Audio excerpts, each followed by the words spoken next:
আসসালামু আলাইকুম। কেমন আছেন সবাই? আশা করছি সবাই ভালো আছেন। আমরাও আলহামদুলিল্লাহ ভালো আছি। এই তো আজকে রান্না করলাম লতি চিংড়ি। এই চিংড়িটা, এই যে পিকচারটা তুললাম চিংড়ির, এটা একটা কারণ আছে।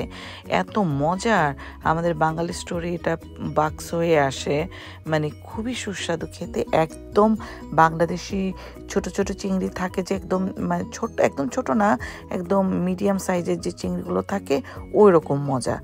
যাই হোক, এখানে আমি আসলে রান্না করা স্টার্ট করে দিয়েছিলাম, মানে ভিডিও করতে, মানে এটা বাদ পড়ে গেছে। ভিডিওটা অন ছিল, আসলে ভিডিওটা আমি ভাবছি অন ছিল কিন্তু অন ছিল না। যাই হোক, এখানে মশলাটা খুব ভালো করে আমি কষাচ্ছি। মশলাটা মোটামুটি সব ধরনের মশলা দেওয়া হয়েছে, পেঁয়াজ, রসুন, তারপরে ধনের গুঁড়া, জিরা, তারপরে কি বলে হলুদ, মরিচ, তারপর কাঁচামরিচও অনেকগুলো কেটে দিলাম।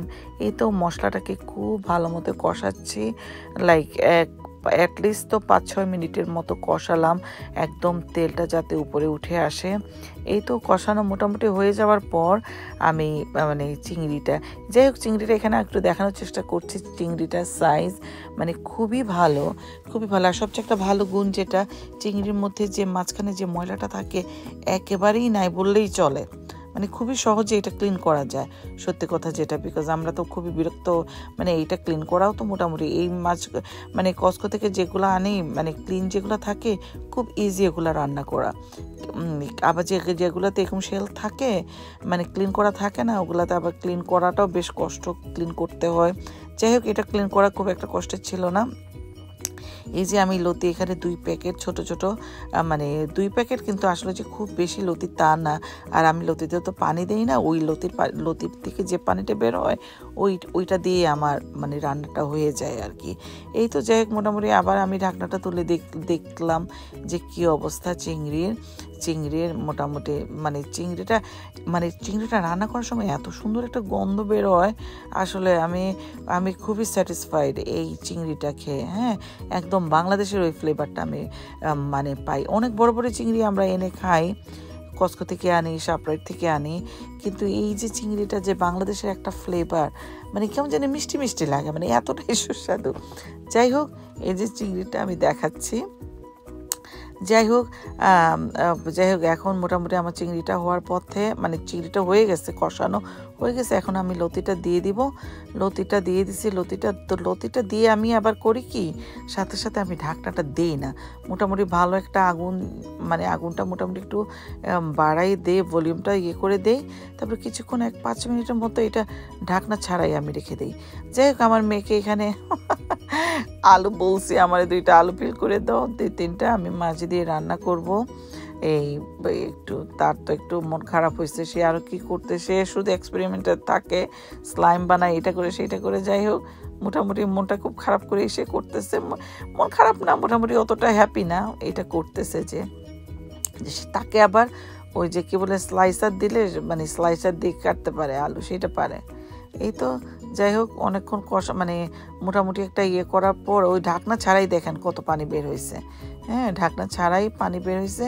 তারপর যাই হোক, কিছুটা সময় আমি এখন নাড়াচাড়া দিয়ে মোটামুটি একটা ভালো রকম একটা গুঁটা দিয়ে তারপর এখন আমি ঢেকে দেব। এটা ঢেকে দিলাম। ঢেকে দেওয়ার পরে মোটামুটি এটা তো হওয়ার, মানে অনেকক্ষণ হওয়ার পরে আমি ধনে পাতাটাও বেশ খানিকটা ধনে পাতাও দিলাম। হ্যাঁ, এই ধনে পাতাটাও খুবই সুন্দর একটা গন্ধ, একদম চিকন চিকন পাতা যেগুলো, ওগুলা আবার চ্যাপটা চ্যাপটা যে পাতাগুলো থাকে ওগুলাতে অতটা মানে অতটা হয় না, কি বলে, এক্সকিউজ মি, অতটা ভালো গন্ধ হয় না। এই যে কে বলে, মানে এই ধনে পাতাটা চিকন চিকন পাতা, যেটা দাম একটু বেশি কিন্তু খেতে বেশ মজা।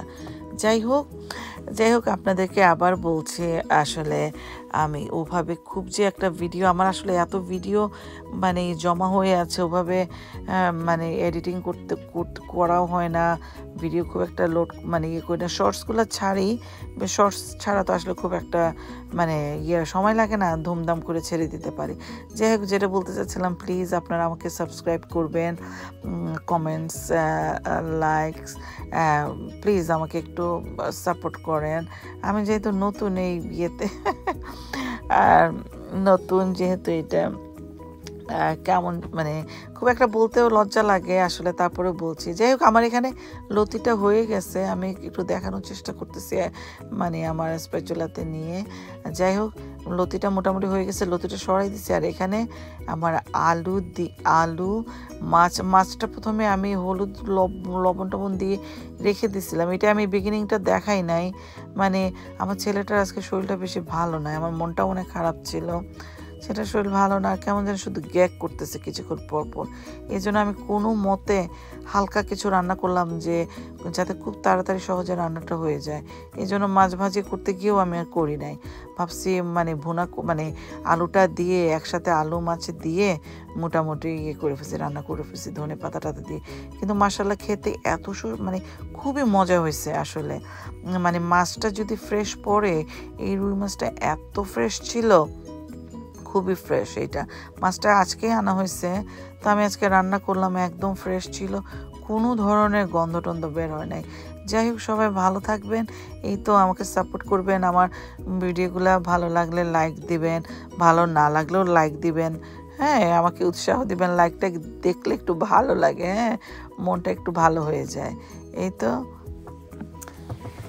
যাই হোক, এখানে আমি আলুটা করতেছি, আমার মনে হচ্ছে এটা আগের ক্লিপটা কিভাবে সামহাও পরে মাঝখানে চলে আসছে। যাই হোক, একই কথা, মোটামুটি রান্নাই তো দেখাচ্ছি। এখানে মোটামুটি শেষের দিকে আমি ধনে পাতা টাতা তো সব কিছু দেওয়া শেষ। এখানে একটু পানিটা ইচ্ছা করে রাখছি, মানে একটু ঝোল, আমার একটু ঝোল খেতে ইচ্ছা করতেছিল। হ্যাঁ, এই ঝোলটা থাকে না আসলে, আলু দিয়ে যখন রান্না করা হয় ঝোলটাই আলটিমেটলি থাকে না, মানে আধা ঘন্টা পরে যখন খাওয়া হয় ঝোলটা একদম হয়ে যায় আলুর সাথে। আর একটু ঝোল আলুতে ভালোই লাগে।